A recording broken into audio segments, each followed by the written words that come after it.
वालेकुम साथियों, यहाँ पर मैं आपके सामने एक नई होम रेमेडी के साथ हाजिर हूँ। इस रेमेडी में हम बात करेंगे उन लोगों के मुतालिक जो दमे से और खांसी से बहुत ज़्यादा तंग है और इसके लिए मुख्तलिफ जड़ी बूटियाँ इस्तेमाल करते हैं या इसके लिए मुख्तलिफ किस्म की मेडिसिन इस्तेमाल करते हैं, लेकिन क्या कोई भी तरह फ़र्क नहीं पड़ता।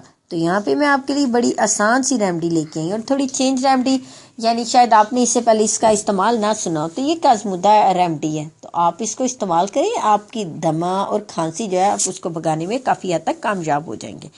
तो इसके लिए क्या चाहिए आपको? इसके लिए आपने सबसे पहले क्या लेने? अलसी के बीज, सिर्फ 2 चम्मच अलसी के बीज लें और इनको पूरी रात के लिए पानी के अंदर भिगो दें। यानी 2 गिलास पानी लें और उसमें 2 चम्मच अलसी के बीज पाउडर फॉर्म में लेके आपने क्या करना है, अलसी के बीज को पाउडर फॉर्म में लाना है। पाउडर फॉर्म में लाने के बाद इनको पानी के अंदर भिगो दें और सुबह उठकर, जब यानी रात के भीगे हुए हैं, सुबह उठकर, या अगर आप रात के आपने नहीं इनको भिगोया तो आप ऐसा करें कि तकरीबन दिन टाइम में अगर आपने रखा तो इनको कम से कम पानी के अंदर 7 से 8 घंटे इनको रहना चाहिए। 7 से 8 घंटे इनको पानी में रहने दें।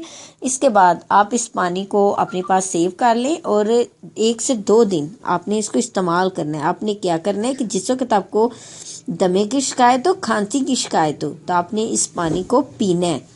इसी पानी को आप पिए तो इसके पीने से क्या होगा कि आपको इसके हैरत कुन फ़ायदे आपको नज़र आएंगे। यानी आपकी खांसी तो ख़त्म ये करेगा ही, साथ आपको अगर दमे की शिकायत है उसको भी दूर करेगा। इसके अलावा अगर आपका वेट जो है बहुत ज़्यादा है तो आपका वेट कम करने में भी, आपका वज़न कम करने में भी, आपकी बेली फैट बहुत ज़्यादा है तो उसको भी कम करने में भी ये रेमेडी आपकी काफ़ी हद तक मदद करेगी। तो मेरी इस रेमेडी को ज़रूर ट्राई कीजिएगा, लेकिन बात वही कि मुझे दुआओं में याद रखिएगा। मेरी वीडियो को लाइक करना और मेरे चैनल को आप सब्सक्राइब करना ना भूलिएगा। शुक्रिया।